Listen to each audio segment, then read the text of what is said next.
Salam ma famille, c'est Chronique de l'Atlas, j'espère que vous allez bien. Bon, je veux pas y aller par quatre chemins, je suis vraiment pas satisfait de ce match Maroc-Ghana. Après vous allez me dire ouais mais tu vois toujours le négatif. Mais justement je vais vous dire pourquoi je suis pas satisfait de ce match. Mais avant ça, vous avez été beaucoup à me dire que vous aurez voulu une vidéo sur la liste des joueurs convoqués. Et c'est vrai, j'ai pas eu l'occasion d'en faire une vidéo à part entière. Et justement il faut savoir que quand j'ai pas le temps de faire une vidéo d'un sujet sur YouTube, ce que je fais c'est que je le fais rapidement sur Instagram. Donc n'hésitez pas à me suivre sur Insta si vous voulez voir cette petite vidéo. Mais pour le coup assez parlé, c'est parti pour cette vidéo.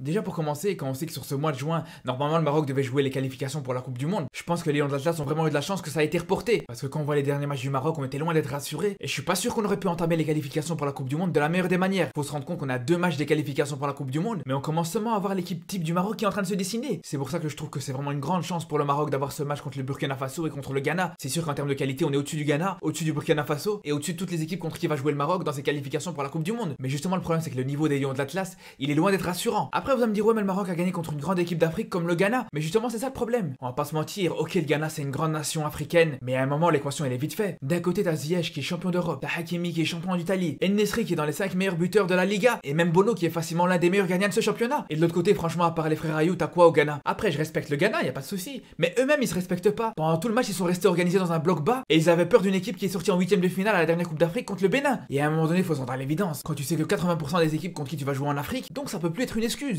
Il faut commencer à trouver des solutions par rapport à ça. Parce que ok, sur ce match t'as gagné, c'est bien, bravo, mais pour le même prix t'aurais pu faire match nul ou voire même perdre. Et je vais juste vous dire une chose, faut savoir que si le Maroc arrive à être premier de son groupe dans les qualifications pour la Coupe du Monde, après ça comme vous savez il y a les matchs de barrage, donc la dernière étape de ces qualifications. Et je vais vous dire une chose sans rentrer dans les détails, mais si le Maroc arrive à l'étape des barrages, ils ont une chance sur 4 d'affronter justement le Ghana. Donc imaginons si on a vraiment un Maroc-Ghana dans ces barrages, vous pensez que le Maroc a combien de pourcents de chance de passer? Ben moi je vais vous dire, si dans un an on a un match Maroc-Ghana à Rabat, si le Maroc joue comme hier, je suis quasiment sûr qu'il passe pas, je vous le dis tout de suite. Parce que premièrement, le Maroc a été très pauvre offensivement dans ce match, je pense qu'en dehors des phases arrêtées, il y a peut-être eu 2 grosses occasions dans ce match. Et ça, c'est vraiment très peu et j'y reviendrai plus tard. Après, défensivement, c'est vrai que le Maroc a pas concédé énormément non plus. Mais je peux vous dire qu'une équipe qui joue comme le Ghana hier, en match officiel, c'est pas la même chose. Quand t'as un jeu qui est basé sur la combativité, sur les contre-attaques, etc., souvent c'est en match officiel où t'es plus efficace. Je vais vous donner un bête exemple. Si aujourd'hui le Maroc joue contre le Bénin en match amical, je peux vous dire qu'ils vont gagner 100 fois. Mais on a bien vu qu'en match officiel, c'était pas du tout la même chose. C'est pour ça que sur les matchs amicaux, faut pas tirer des enseignements trop vite. Il faut pas forcément être trop positif et voir que la victoire. Parce qu'encore une fois, même si on peut dire que le Maroc a maîtrisé le jeu, au niveau offensif, ils ont été loin d'être productifs. C'est pour ça que dans un match officiel contre le Ghana, je serais pas aussi optimiste. Et encore là, t'as joué à Rabat, mais imagine quand tu vas jouer au plein cœur du Ghana. C'est pour ça que sincèrement, je suis vraiment très peu satisfait de ce match. Et vraiment, je persiste à dire que c'est pas parce que le Maroc a gagné que c'est une fin en soi. Il y a vraiment plein de points sur lesquels il faut encore progresser. Et pour commencer, moi franchement, je trouve que Hakimi m'a vraiment déçu dans ce match. Il est vraiment mis dans les meilleures conditions pour qu'il joue à son meilleur niveau. On sait tous que si Vaïd a mis en place le système en 3-5-2, c'est justement pour que Hakimi puisse s'exprimer en jouant dans les mêmes conditions qu'en club. Et franchement, quand on voit que le petit Amloud sur son mauvais pied, il a réussi plus de centres que Hakimi, franchement, il y a de quoi se poser des questions. Après, c'est le problème de ce genre de match dans cette période de l'année. On sait très bien que les joueurs ils pensent à leur avenir en club, les transferts, pas les transferts, et on sait très bien que pour Hakimi on parle de lui dans toute l'Europe, donc il aura plus la tête à ça qu'un vieux match amical contre le Ghana, et c'est tout à fait normal, moi je peux le comprendre. Après c'est vrai que c'est un joueur qui déçoit rarement avec le Maroc, donc on peut pas lui en vouloir de penser à son avenir à cette période de l'année, mais ça n'empêche pas que c'est vraiment problématique pour le Maroc, surtout quand tu prépares des qualifications à une Coupe du Monde, et un joueur comme lui il doit apporter beaucoup plus dans le jeu du Maroc, et ça c'est un peu comme pour Menir. Normalement en l'absence de Ziyech, ça doit être lui le leader technique de cette équipe, mais pour le coup c'est pareil pour lui, il a vraiment pas répondu présent. Autant sur ses 2 premiers matchs il a vraiment été pas mal, mais là on l'a vraiment pas vu. Et franchement si la fédération marocaine s'est cassé la tête à harceler la FIFA tous les jours, c'était limite ils allaient pas suivre Infantino quand il allait chercher ses enfants à l'école, pour qu'au final ils arrivent enfin à changer cette règle, mais qu'à la fin tu vois que Mounir il arrive pas à cadrer un seul tir dans ce match. Et dans le registre des joueurs inexistants on peut rajouter un Mala. Alors lui c'est simple, la seule chose qu'il arrivait à faire dans ce match c'est protéger le ballon pour réussir à provoquer des fautes à 30 mètres du but adverse, ce qui a servi complètement à rien. À part ça il a ni tenté de dribble, ni tenté des passes vers l'avant, il a pas tenté de combiner avec des joueurs dans sa zone. Bref il a complètement été inexistant, et franchement pour lui c'est dommage, parce qu'autant au début c'était vraiment un joueur qui était vraiment intéressant, mais là depuis quelques matchs avec le Maroc franchement on est vraiment déçu. Et pour le coup je vais vous dire une chose, le jour où le Maroc sera vraiment performant, ça sera quand on trouvera le joueur qui pourra compléter le trio avec Tarabt et Amrabat dans le milieu de terrain. Ça peut être soit avec Ziyech qui jouerait dans l'axe, ou alors un nouveau jeune comme Chahir ou Adli ou quelque chose comme ça. Mais en tout cas pour Amala on a bien vu que c'était très compliqué, et pour Barco qu'on en parle même pas. Barco si tu m'écoutes, arrête le foot et va jouer au rugby. À un moment donné, il en a marre. Chaque match tu rentres, tu nous fais un plaquage, mais tu te crois où? Ah c'est bon franchement ce joueur il en a marre, laisse tomber. Même quand il joue seulement 20 minutes, il arrive à me faire péter un câble. C'est pour ça que moi personnellement, j'ai même pas envie d'en vouloir à En-Nesyri dans ce match. honnêtement, quand tu vois que t'as tous les joueurs du secteur offensif qui ont été mauvais, quand tu vois qu'il a vraiment pas reçu beaucoup de ballons, qu'il a reçu qu'un seul bon centre dans ce match, ben c'est sûr qu'il peut pas faire grand chose. D'ailleurs, ce qui est dingue, c'est que je trouve que le meilleur joueur offensif, ça a été Taarabt, alors qu'il était loin d'avoir fait son meilleur match. Il a perdu énormément de ballons, mais on va pas se mentir, c'était lui qui proposait le plus de choses. Et d'ailleurs, contrairement à Mala, pour ce qui est de Taarabt, justement, quand il provoquait des fautes, c'était vraiment dans des zones intéressantes. Et on peut aussi rajouter que Taarabt, il a été très bon sur les coups de pied arrêtés. Justement, il a failli donner l'occasion à Saïs d'ouvrir le score au début du match. Après, pour ce qui est de Ziyech, c'est compliqué de juger son match, parce qu'autant il a été décisif, donc il y a rien à dire, mais d'un autre côté, sur les 20 minutes qu'il a joué, il a vraiment causé beaucoup de déchets. En moyenne, il perdait un ballon toutes les 5 minutes, c'est énorme. Après, si on devait sortir un homme du match, j'aurais bien dit Yamir, déjà par rapport à son but et son match correct défensivement, mais pour moi, tu peux pas le mettre au milieu match. Parce que t'as son dégagement sur Saïs qui a failli nous coûter cher. Il y a une action en deuxième mi-temps où il s'est fait manger par le numéro 13 du Ghana, et en première mi-temps, il a perdu un duel sur un centre adverse dans la surface. Donc il a été loin de faire un match irréprochable, et pourtant j'aime beaucoup ce joueur. Par contre, justement, celui que je vais mettre homme du match, c'est Saïs, parce que lui, pour le coup, défensivement, il a quasiment été irréprochable. Il a vraiment été le leader de cette défense. En plus, à la relance, il a vraiment été impressionnant avec ses passes vers l'avant, et on peut aussi rajouter qu'il a été aussi dangereux sur les phases arrêtées offensives. C'est pour ça, pour moi, c'est sans contexte lui qui mérite le titre d'homme du match. Et pour le coup, on se retrouve dimanche matin pour le débrief de Maroc-Burkina Faso. Là aussi, ça va vraiment être un match intéressant, donc à bientôt, et d'ici là, prenez soin de vous.